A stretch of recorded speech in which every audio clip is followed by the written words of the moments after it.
Well, thank you for joining me. I'm with Mike Parnell. He's the president of the Wireless Internet Service Provider Association of Australia, better known as WISP AU, and he's also the owner and systems engineer for the Shoalhaven ISP. Welcome to the program.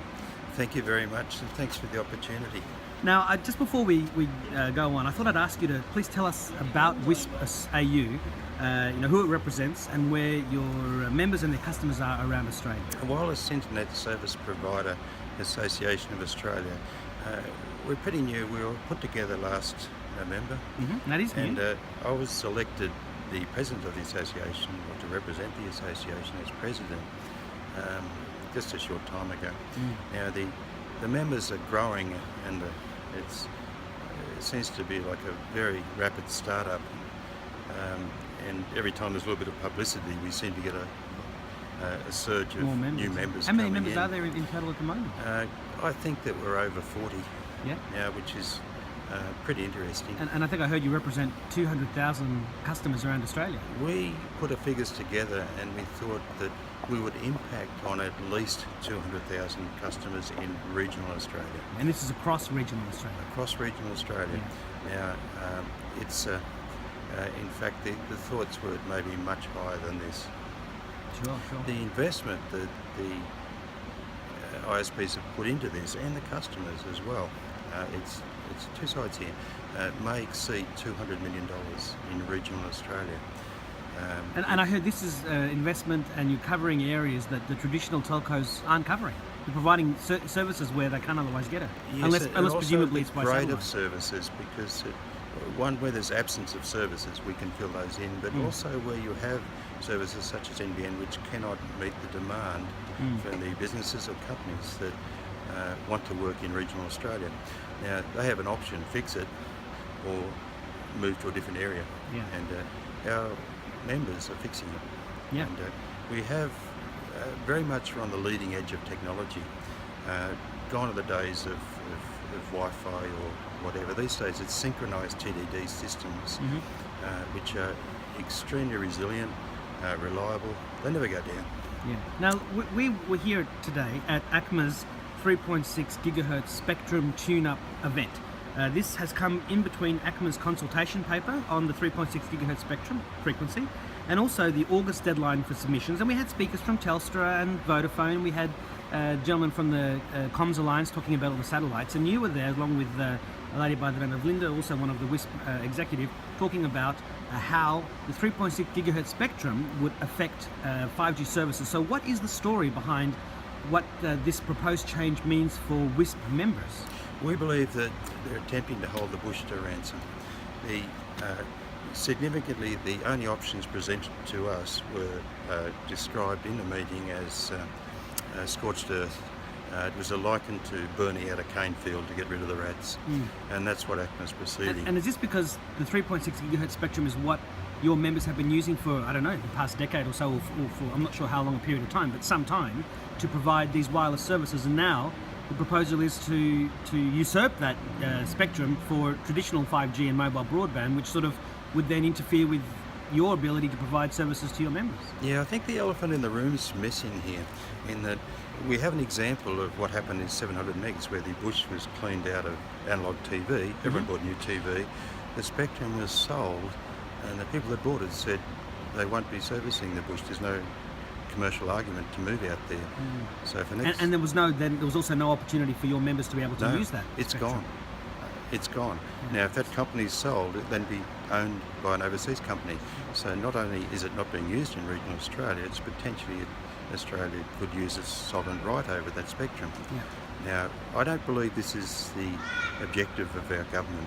Now, I think that what's happened, the lessons that what's happened need to be learnt. Now, we've produced a scenario where spectrum can be shared. It's highly technical, highly complex, but it's not beyond Australia's technical ability to do that. Now, it would solve this problem. The problem, using that word a fair bit, there are no problems. ACMA's solution is to rape and pillage, get rid of the bush and sell it off to the highest person that can afford to pay the most. So the government gets a windfall with the spectrum. Yes. Now, its highest value use is not what we believe what's being presented. Now, we believe that there are significant advantages to enabling regional Australia as far as innovation. And if you've got a farmer out in the bush, he's got access to this spectrum under very strict rules, he can run a 5G system for his farm. Yeah, he should be able to. Yeah, why not? It's what it's all about. Yeah. Now, he can then on-sell under licence any excess capacity or time to any carrier that wants to buy it, which means that the carriers get a black spot area filled in. The government gets that problem solved for the people in that regional area, and there's really no losers. What it is doing is enabling innovation in regional Australia. That's what 5G is all about. It's not about shutting it down. No, and the satellite people are also using the same frequency for their base Earth stations, and there's a lot of talk about having quiet zones protecting them, and presumably because a lot of your members are in areas that aren't currently being served by the major telcos, it would make sense that you could somehow share this. Absolutely. And the technology exists now to do it, and that the equipment itself, the smart radios, they can respond back to a central database. Yeah, I mean, I heard of dynamic spectrum allocation. Yes. The software radios that can, we heard about this for a long time, but now it's all finally coming true. It is coming true, and it's the international model. It's not ideal. Well, it is idealistic, but it's what the rest of the world's using now, or about to use. Now, we believe that ACMA will finally accede to a pilot to use this particular technology. It's to go the other way is just simply so disruptive to regional Australia. The bush just simply won't tolerate being held to ransom anymore. Have you been able to speak to Barnaby Joyce or the Nationals or anyone there about this? We have been advised that Fiona the Nash government, is the Minister for Rural Communications. the government has a door open.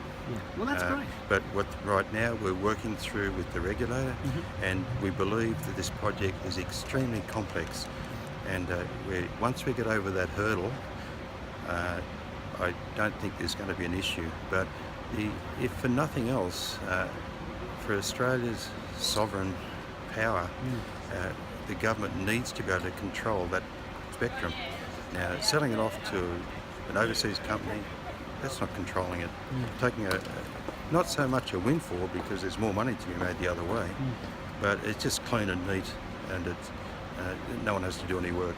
Well, look, it certainly sounded as though there was a very robust discussion today. I mean, you put your case very well, and as did the gentleman from the Comms Alliance around the satellites. And we also got to hear from Telstra and Vodafone, who are really gung-ho in wanting 5G to be rolled out quickly. As you can imagine, they need a solution to what comes after 4G. It's 5G.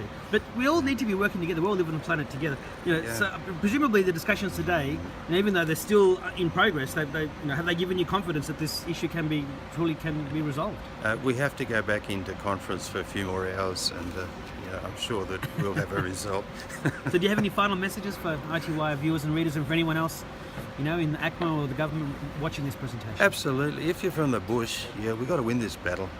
There's so little spectrum left, and if it shuts down the regional ISPs from mission critical spectrum, it doesn't help anyone. If we're shut out of that area, it'll just sit fallow. It won't be used, and that doesn't make any sense. It's like at fertile all. fields not being Absolutely. sown. Yeah. It shuts down modern technologies totally. Right. So it's to win this battle, we have to do it.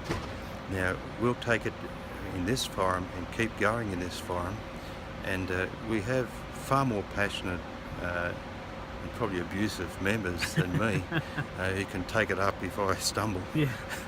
But we have the resources and we have the will to fight this one. Sure. Well, look, I wish you the best of success, and I hope that we can genuinely have 5G and shared spectrum for all. It's going to help all. Thank you very much. Thank you so much, Mike. Bye-bye.